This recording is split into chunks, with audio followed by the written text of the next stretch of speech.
Hello, how are you today? My name is Ayodeji Anifuoshi and this is Great Father, Great Husband channel. It's good to have you around today. Today we're going to be sharing another important topic. Before we do that, if you are yet to subscribe to my channel, do so now. Share my videos, like my video, drop your comment if you have any question from the things I've been talking about. Alright, today we're going to be talking about still one of the episodes on the journey of becoming a husband, and that's how to plan a creative wedding ceremony. And in that context, we're going to be looking at 5 tips to have a memorable wedding. What do you need to do? And I'm going to be sharing some personal experience that will really help. But one thing that's very important in preparing for wedding is to know exactly what you want. The number one tip that I'm going to give you today is review your finance, because that's where it all starts. Review your finance. Review your finance. It's very, very important. Review your finance. Myself and my wife have been preparing, even before we met each other, we've been preparing for our wedding, trying to save some money. So which means we're not trying to depend on anybody for our wedding. But luckily we had our traditional marriage in Nigeria, Africa, and we had our white wedding in the US. This took a long time in between. So technically, if I'm going to tell anyone how many years we've been married, I think this year, September 10th, 2020, made it 5 years. Yeah, because obviously that's an official ceremony, traditionally, but because based on our decision, we had to wait till we had the church wedding, and then we started things. So first thing, you want to check your finances. Plan your wedding as if no one is going to assist you, so that you don't face some disappointment, and then it just shows how responsible you are. Now if anyone now comes to say, okay, we're going to support you with XYZ amount, glory be to God. But don't plan your wedding based on the fact that somebody will give you money. Don't do that. Don't do that. Because if it doesn't happen, you're going to feel disappointed. Just plan it based on what you have. Plan it based on what you have. I'm going to talk in another video on the difference between wedding and marriage. We're going to talk about that. Now the second point you want to do is to create a budget. Create a budget and stick to it. Now even before you get a planner, if you need to get a planner, for our own wedding I didn't get a planner, and the reason is because I've been involved in planning several things all my life. So I handled it. Myself and my wife, we had to get a binder and put every information that we need to prepare for the wedding in there. So we went over things one after the other. You don't want to know how much cost we cut down. A lot, and we still got the best that we needed. Now what you need, the standard of your wedding is not based on what people think. It's about you. So you need to create a budget. We had an Excel sheet where we created a budget of what we need to get, and a budget and an expense sheet, and we created that. So as we were buying stuff, we're putting the amount in there. Even till today, I still have the whole budget list with me. It really helped us to monitor our finance and be able to fix ourselves to spend to a certain limit, so we know what we are spending money for. It's not like we are not sure how much anything will cost. We got everything, at least we have an idea then. So create a budget and stick to it. Don't try to do your wedding because I think the wedding dress, I think the hall that XYZ person used is kind of all I should use. No, it's about you. You don't know who paid for that or for that person. You don't know. That's why the first thing you need to do is to review your finance, because when you review your finance, it's going to now help you to prepare a budget. You are preparing a budget on what you have, not what you don't have. Is a basic understanding most of us need to have, so that you don't get yourself into problem because of wedding. Don't get yourself into problem because of a wedding. And the number three thing is, be creative. Don't follow the crowd. Be creative. Don't just do things the way people have been doing over the years. Fine, if you have the money to celebrate a big, large wedding, good. But like I said, back to number one, do a review on your finances, you and your wife. Do a review. Don't plan on the money you don't have at hand. Don't plan on the fact that someone said, oh, I'm going to give you. No. Plan on what you have at hand. The physical cash at hand or at bank that is yours. Because it's yours, it's with you. Like I said, if someone now comes around to give you some money, oh fine. You can quickly make a little adjustment to your plan. But don't plan on what you don't have. This is what had killed many people to run into debt for their wedding. You don't need to run into debt for your wedding. Any wedding you need to borrow a dime for, then it's not worth it. It doesn't worth it now. How can you borrow to celebrate wedding? No. Don't kill yourself. Don't kill yourself. Be creative in what you want to do and cut your costs down. Trust me, if I do an analysis of how much I and my wife spent on our wedding, you'll be shocked. We got the best quality of the things that need to be gotten. Let me just share an example for you. The cake we had, we got one of the best bakery around to make a wedding cake for us. They messed up the first one, I think, on the way, and they got another one for us. And we ended up getting, I think, 2 or 3 cake, and they are all in 3 steps. And at the end of the day, we were given 75% refund because we complained about the fact. So imagine how much we saved on that angle too. That on one side. My suits, my shoes, I got them on a very good deal. So be creative in your planning. Be creative. Do something out of the creative mind God has given you. Don't stay with what people have been doing in the past. Oh, this was how John, this is on. No, don't do that. You have the creative mind. I'm sure you do. Because you were created in God's own likeness. Step out of the box and do something new. Because someone have not done something before doesn't mean you can't do it.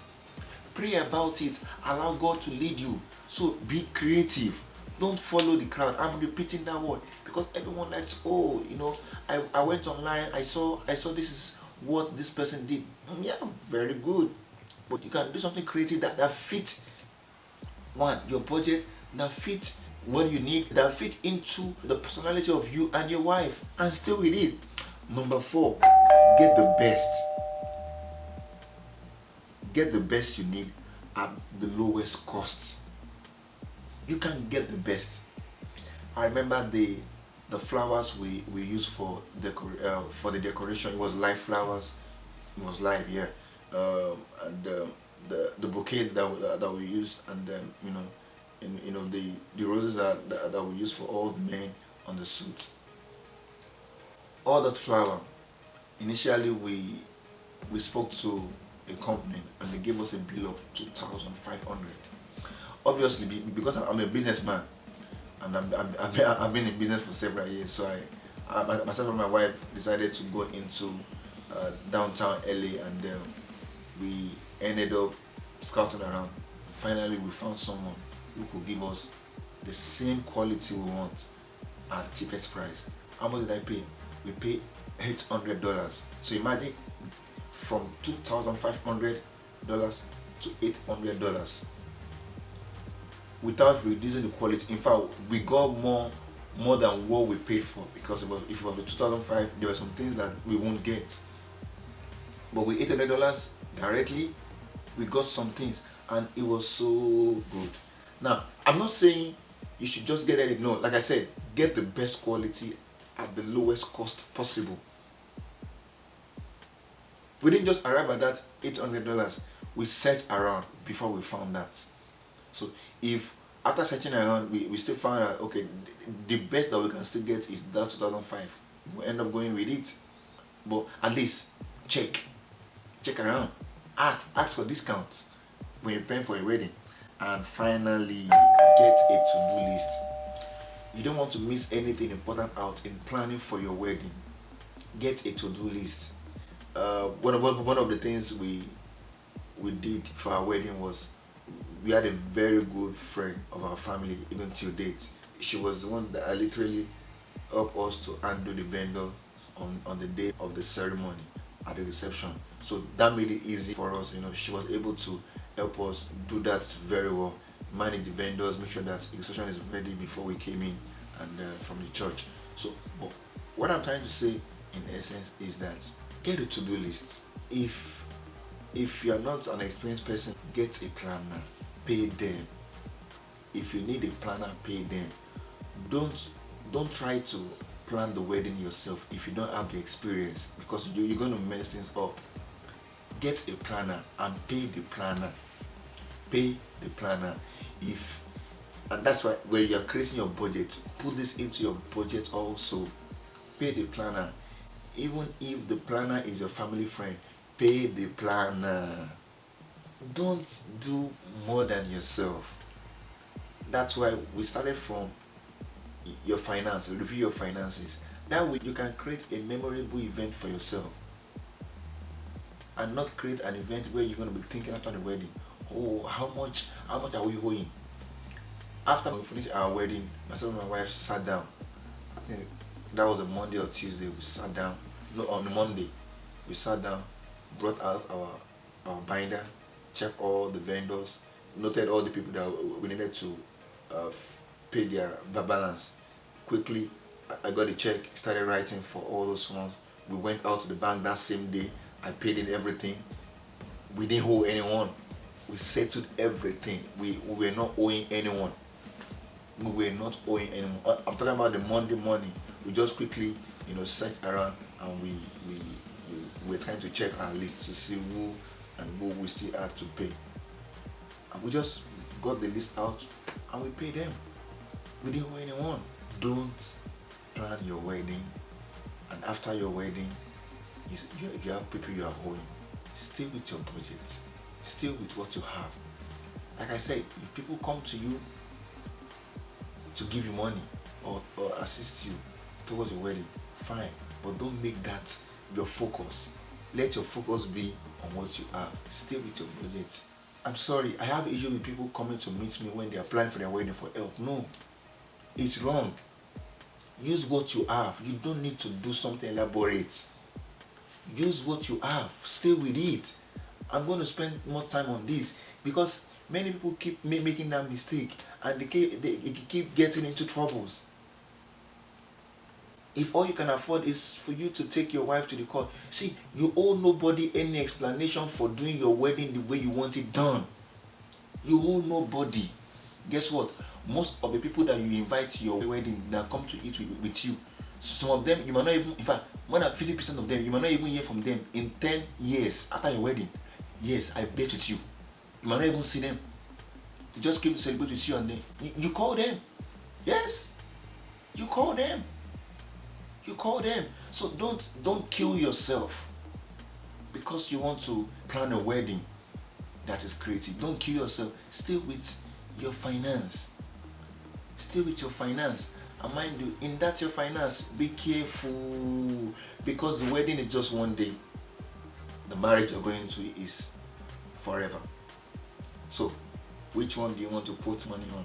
And for your information, people that know me very well, for people that I have to send money to or support for their wedding, I don't support people for wedding. No. I only support people for their marriage. Because I have no business with your wedding. If you like, do your wedding with $100, that's fine by me. But what I'm concerned about is your marriage. Because that's of eternal value. That's something I can invest in. That's something I can give you some money for. But talk about you just coming around and you want me to support your wedding. I'm sorry, no. If I have to support anybody's wedding, they know me. If I have to, I don't send them money before their wedding. I send them money after their wedding. So they won't have to spend my money on the wedding. The money is meant for the marriage. Marriage is of more value. In the next episode, you're going to see a reason why I'm speaking this way. Also from experience, what myself and my wife know now I think we would have done our wedding in a different way that will have still cost us less. Even though we actually saved for the wedding. We didn't owe anyone, we're not looking forward to anyone, but it was just God that helped us all through. Alright, my name remains Ayodeji Anifuwoshi. If you are yet to subscribe to my channel, please do so. Share this video and help someone who is about to get married and trying to kill themselves just to please people. No, don't do that. Alright, this is still Great Father, Great Husband. Until we see you next time, bye.